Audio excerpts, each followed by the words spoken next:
We are learning more about the victims in the crash that killed 2 people on the Fort Duquesne Bridge on Wednesday. It shut down the road for hours and is still under investigation. Chris Hoffman has more with how the victims are being remembered.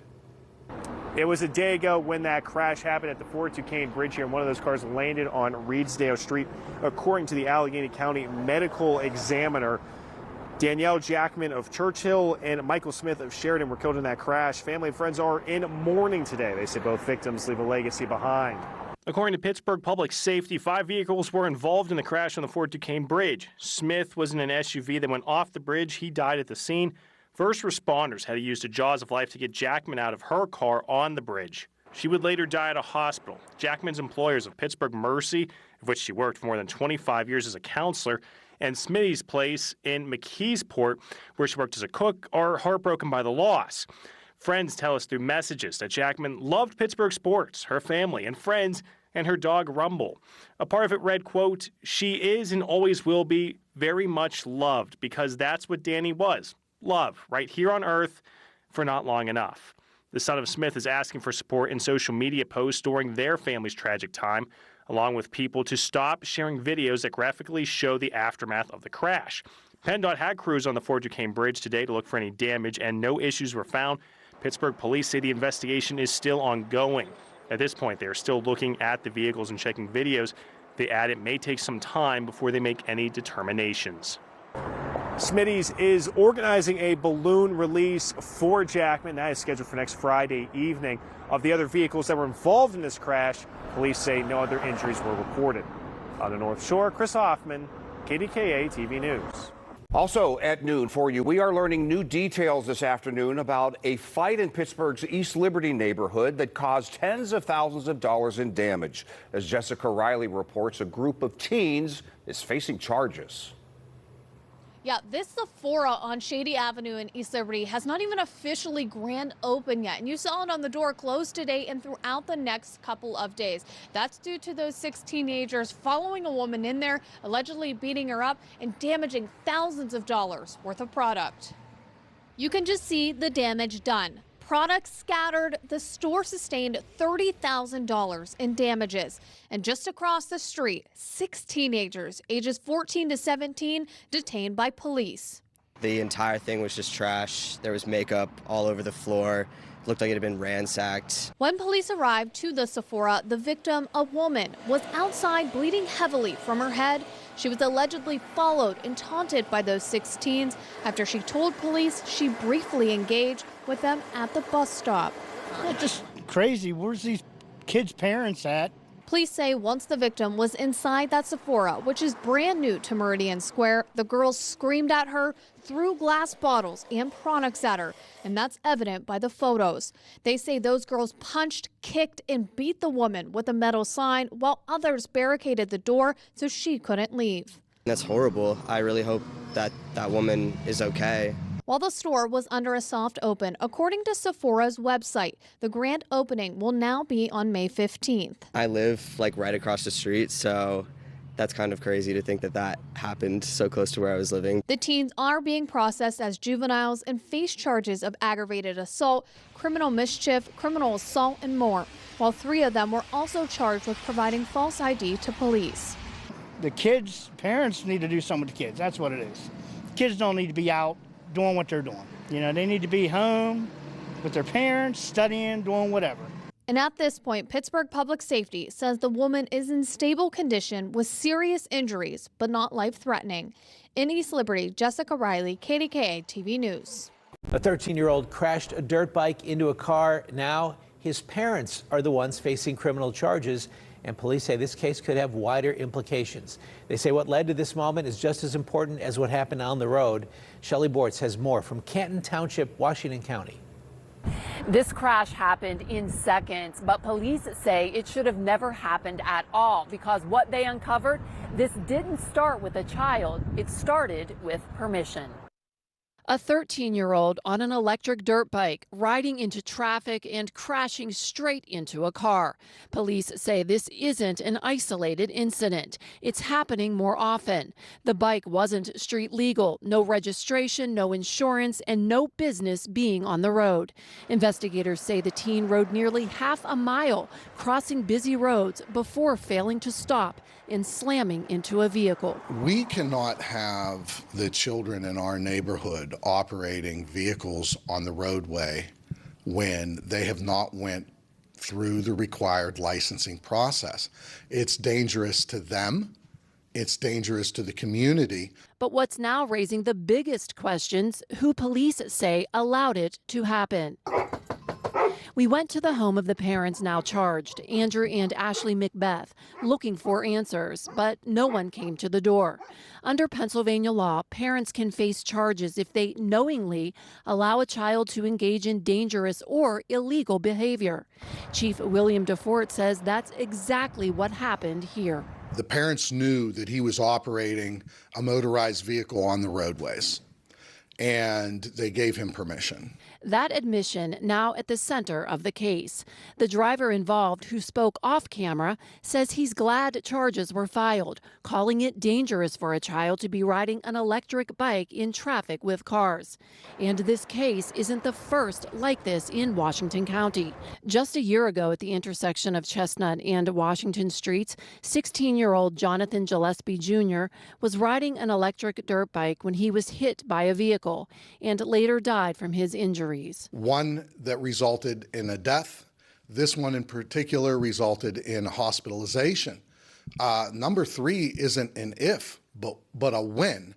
And we want to nip this in the bud. Which is why this case could mark a shift, where accountability doesn't stop with the child, but lands on the adults who allowed it. We can't have parents condoning the operation of these unsafe and illegal vehicles on our roadways. Both parents are facing multiple charges, including endangering the welfare of a child. Reporting in Canton Township, Washington County, Shelley Bortz, KDKA-TV News. Can they stay or will they need to go? While some immigrants live in fear of ICE raids, others have been here legally under what's called temporary protected status. But that may change with a Supreme Court ruling that's pending. KDKA lead investigator Andy Sheehan says the decision could have a major impact on Charleroi, Washington County. The U.S. Supreme Court will rule this summer whether Haitians and other immigrants can continue to enjoy protected legal status and stay here in Charleroi. But borough officials say since the town became the focus of national attention, most of them have already left. They fled Haiti and other troubled nations like Liberia and Nepal, finding legal status and a new home here in Charleroi. While other Mon Valley towns continued to lose population, the borough grew with the influx of immigrants. We come here, we're doing business, we're raising families, we're doing all the stuff that the regular citizen is doing, and we're doing our part to be part of the community. We are part of the community. You think there were too many? Too many. But since their arrival over the past decade, the immigrants have been met with resistance from some in town who've complained about poor driving skills and they're not speaking English. I don't see that many, so I don't think they must have left. Many or most have, unlike a year ago when Fallowfield and McKean Avenues bustled with immigrant shoppers.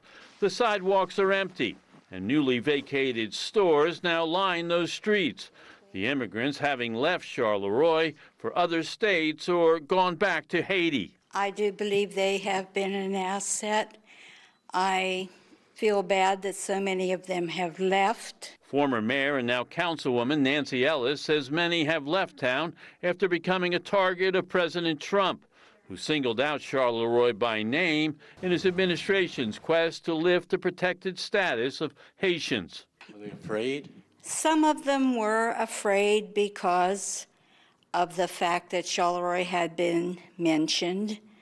They were afraid that it was going to be targeted. Ellis estimates that of 1,200 Haitians, only a few hundred remain.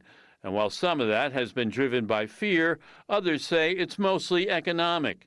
Anchor Hocking closed last year, while 4th Street Foods, which had employed 700 immigrants, laid off 400. But whether it's a lack of jobs or a fear of ICE, the borough says the immigrant exodus is Charleroi loss. Anytime any community, whether it be immigrant or native-born people, you see the population decrease, it's not a good sign of health for that community. I think if you want a robust community, you have to have a robust population. The Supreme Court heard arguments last week whether the Trump administration has the power to lift the protected status. If it does, the rest of the immigrant population here may have to leave. Reporting in Charleroi, Washington County, Andy Sheehan, KDKA-TV News. There is no challenge too much when it comes to bringing a child home. Tonight, we're learning a lot more about a 14-year-old girl who was lured from her home and ended up on the other side of the state. That girl is back home in Whitehall tonight thanks to a collaborative effort between local police, the FBI, and Secret Service. A 27-year-old man is accused of taking her to his home near Wilkes-Barre after talking with her online. Erica Stanish is in Whitehall with more on what happened and what police want parents and teenagers to know. We all know kids don't go very far without one of these in their hands, but police say it is important now more than ever for parents to know what their kids are doing on their phones. That includes their online presence and even what they may be doing while playing video games. You can't just assume that your child's just playing a video game anymore. It is extremely dangerous to be online. In a matter of one day, police believe 27-year-old Christopher Jones made contact with a 14-year-old Whitehall teen before he lured her from her home and drove her to his 250 miles away. Police say that communication began on a popular online app called Discord, but warns online predators are everywhere. This isn't necessarily a problem with one social media company. This is a problem for our society, for our communities to confront head on.